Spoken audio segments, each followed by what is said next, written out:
आपण सध्या भंडाऱ्याच्या तुमसर तालुक्यातील डोंगरला ग्रामपंचायतीत आहोत। येथे एका कर्मचाऱ्याने बोगस जे पावत्या आहेत त्या ग्रामपंचायतच्या नावाच्या पावत्या तयार केल्या आणि मोठ्या प्रमाणात फसवणूक केल्याचे चित्र आहे आणि त्या प्रकरणात आता तक्रार देण्यात आली असून सदर आरोपी अटकेत आहे। आपल्याला बोलण्याकरिता येथील सरपंच आहेत, आपण त्यांच्याकडून जाणून घेऊया। काय सांगाल मॅम, कशा प्रकारची फसवणूक त्या कर्मचाऱ्याने केली ग्रामपंचायतीची?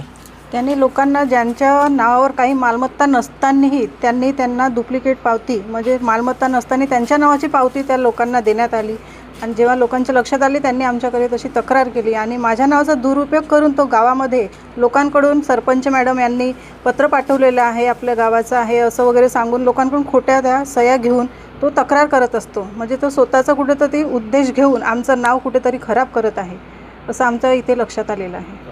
नक्कीच खरं पाहायला गेलं तर नाव जो आहे ग्रामपंचायतीचं बदनाम करत आहे। सोबतच पाहिलं असेल तर त्याने बोगस पावत्या तयार केल्या, एवढंच नाही तर ज्यांच्या नावाने घर देखील नाही अशा लोकांना त्यांनी पावत्या दिलेल्या आहेत। आपल्यासोबत बोलण्याकरिता ते नागरिकसुद्धा आहेत, आपण त्यांच्याकडून जाणून घेऊया। काय सांगाल, काय तुमचं नाव आहे आणि तुमच्या नावाने इथं घर आहे का आणि पावती तुम्हाला ग्रामपंचायतीची टॅक्सची मिळाली आहे का? हो, माझ्या नावानं घर बी नाही आहे ना खाली प्लॉट बी नाही आहे।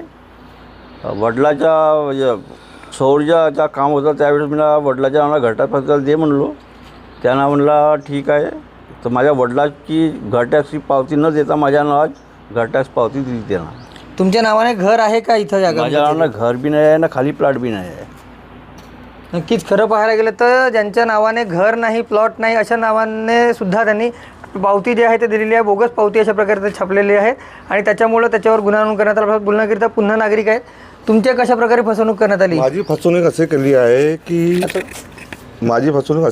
की त्यांना ग्रामपंचायतचं पत्र आहे, लोकांना जो पूरग्रस्त पैसे नाही मिळाले आहेत त्यांना पैसे मिळल्या पाहिजे म्हणून सरपंच आणि सचिव यांना हा पत्र पाठवला आहे ना। लोकांना पैसे मिळवून देऊन त्या कागदावर त्या खोट्या कागदावर माझ्याशी साईन घेतली नाही त्यांना।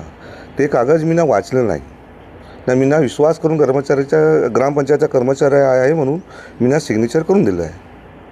नक्कीच खरं पाहायला गेलं तर ग्रामपंचायतीमध्ये हा जो त्याचा कारभार होता त्या कर्मचाऱ्याचा तो अतिशय वेगळा होता। कोणत्याही प्रकारच्या पावत्या खऱ्या पावत्या न देता खोट्या पावत्या त्यांनी छापून घेतल्या होत्या आणि ग्रामपंचायतीचे कर्मचारी असल्याचे सांगून तो विश्वास प्राप्त करत होता आणि बोगस पावत्या देऊन नागरिकांची मोठ्या प्रमाणात फसवणूक करत होता। या प्रकरणी आता पोलिसात गुन्हा नोंद करण्यात आलेला आहे, तर त्याला पोलिसांनी ताब्यातसुद्धा घेतलेलं आहे। रुपेश सपाटे, TV9 मराठी, भंडारा।